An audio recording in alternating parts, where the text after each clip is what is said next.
Hey YouTube, hey YouTube, hey. I hope all's well. The sun is shining and I have a coat on because you never fucking know. So yeah, I hope all is well with your fine selves. Can you see me? You can see me.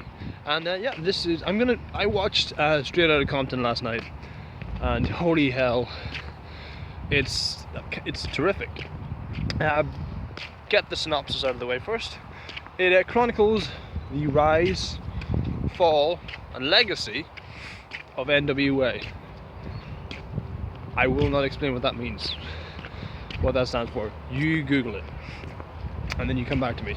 It's the hip hop group that got big in the '80s, and all the legends come from. Specifically deals with Ice Cube, Dr. Dre, and Eazy-E, the fucking head honchos of that. Okay, the three central figures of that gang.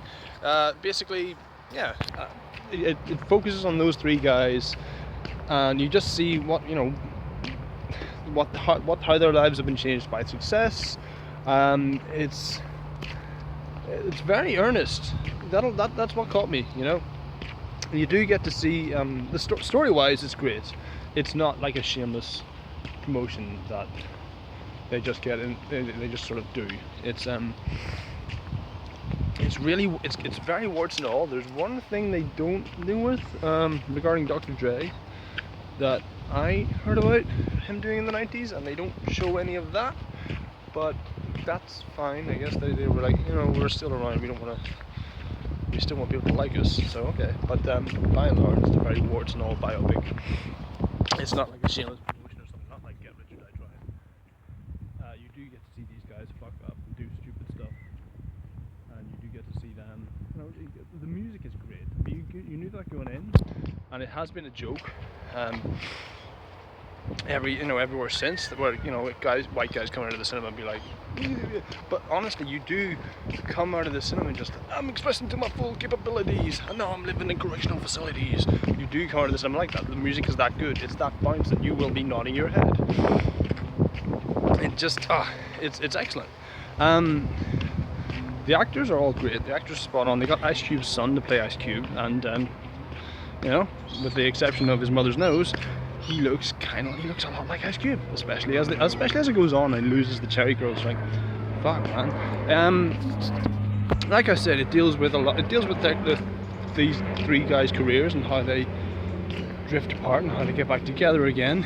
You do see them get into bed with people that you think are sort of loyal to their cause, and loyal to the reasons for that, because their music spoke to a generation. It spoke to a minority who were feeling underprivileged, feeling harassed, because this, in the 80s, Class A drugs were proficiently used, and the government's way of responding to that was just getting the police to harass black people.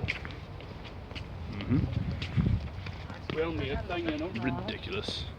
Anywho, so that their music spoke out against that, and that's what got them their following. And it does chronicle a lot of the famous stuff that NWA were known for, the shootings and shit, being around Rodney King, being fucking arrested, and they are pretty much on stage in Detroit, all of that. It's like I said, it's really earnest. It's very warts and all, except for that Dr. Dre thing.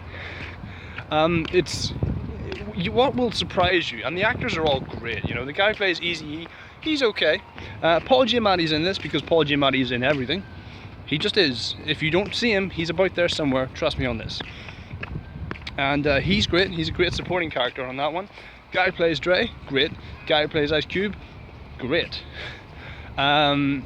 Here's the other thing, man. There's actors playing young versions of the legendary rappers you know. Okay, so there's like a young Snoop Dogg shows up, and he's outstanding. You won't believe it. He's pretty good. He doesn't look too much like him.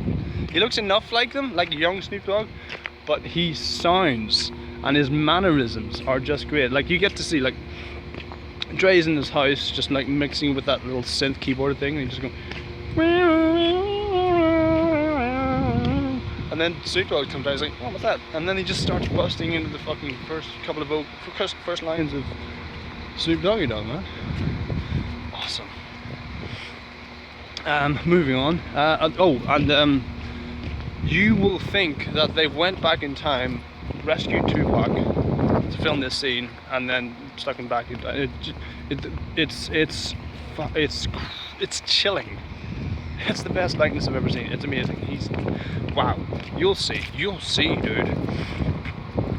But yeah, that's I can't praise this movie enough. I would watch it again. It's a long movie. It does it's, you know, get invested. It doesn't just chronicle their rise to fame, you know, running through the ranks and beating the odds. They do that pretty early on. That's about how fame changes them. If you think it's going to be like a standard rock and roll story, not quite. You know, it goes right up until like the mid to late 90s. And damn man, you know, it ends on a poignant note. It's good. I love this film. Yeah, I'll probably get it on Blu-ray or whatever, but it's a good film. It's a good time. It's a really sensitive, smartly written film done by F. Gary Gray. Man, it's good. So yeah, if you like this film, then by all means watch it. If you like my review on it, I hope I've persuaded a few more people to go into the cinema and watch it. And if you like this vid, please click like, subscribe, view, share, and all the usual jazz. And I'll see you when I see you. YouTube. Bye.